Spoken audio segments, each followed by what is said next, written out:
एक गांव में लोकेश अपने पिता के साथ रहता था। उसकी मां का स्वर्गवास हो चुका था। लोकेश के पिता रामेश्वर उसे पढ़ा लिखा कर बड़ा आदमी बनाना चाहते थे। यही उसकी मां का भी सपना था, जिसे पूरा करने की कोशिश दोनों बाप बेटे जी जान से करते थे। लोकेश का स्कूल बहुत दूर था, बीच में जंगल पड़ता था।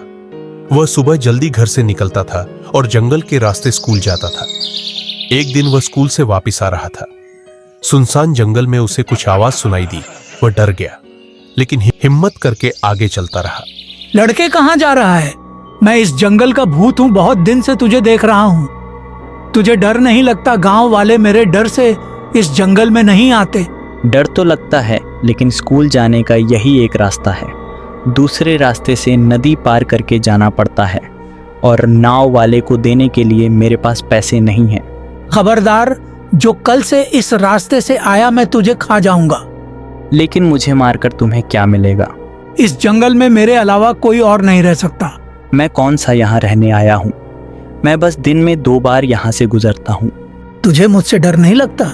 डर तो लगता है, लेकिन मैंने अपनी मरती हुई माँ से पढ़ लिख कर बड़ा आदमी बनने का वादा किया था।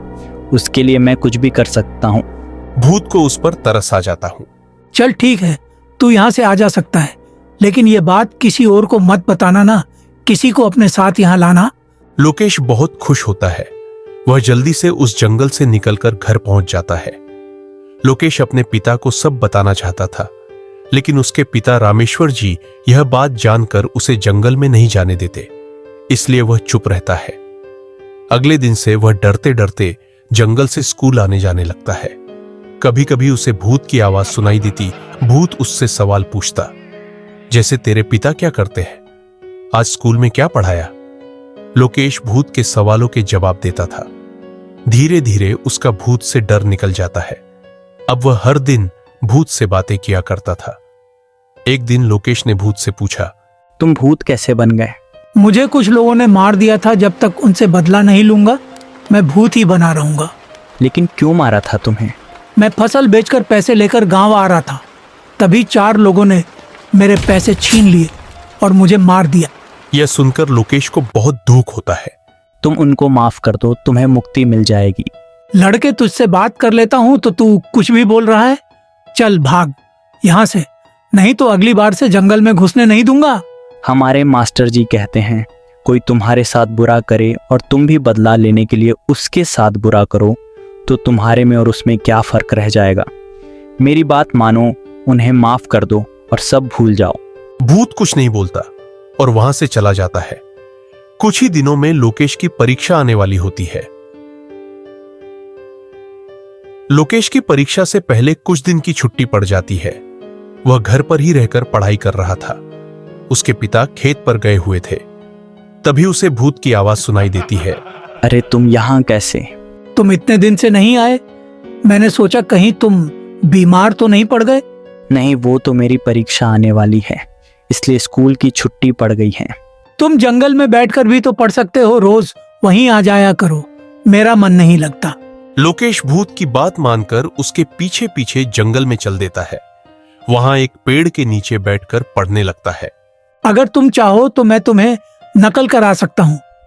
मैं तुम्हारे सामने कॉपी लेकर आ जाऊंगा मुझे, और कॉपी को केवल तुम देख पाओगे। तुम देखकर पेपर दे देना। नहीं, यह गलत होगा। मुझे अपनी क्षमता से पेपर देने चाहिए। नकल करके मैं कभी बड़ा आदमी नहीं बन सकता।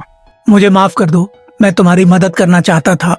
अगर तुम मदद करना चाहते हो तो सुनो, उन लोगों को माफ कर दो और मुक्त हो जाओ। भूत वहां से चला जाता है। कुछ देर में लोकेश भी घर आ जाता है।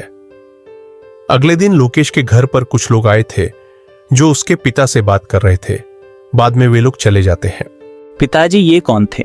ये सब गुंडे थे। इन्होंने एक आदमी के पैसे छीनकर उसे मार दिया था। ये बता रहे थे बहुत दिनों से परेशान थे, न खा पाते थे न सो पाते थे। लेकिन कल वही आदमी इनके सपने में आकर बोला कि रामेश्वर जी के बेटे लोकेश के कारण मैं तुम्हें माफ कर रहा हूँ।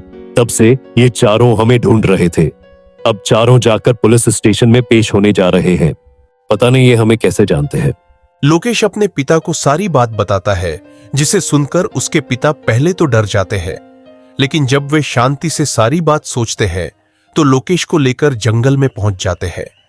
लोकेश भूत को आवाज देने लगता है, लेकिन वहां कोई नहीं आता। बेटा, वह अब मुक्ति पा चुका है, चलो अब घर चलें। लोकेश रोते हुए घर वापस आ जाता है।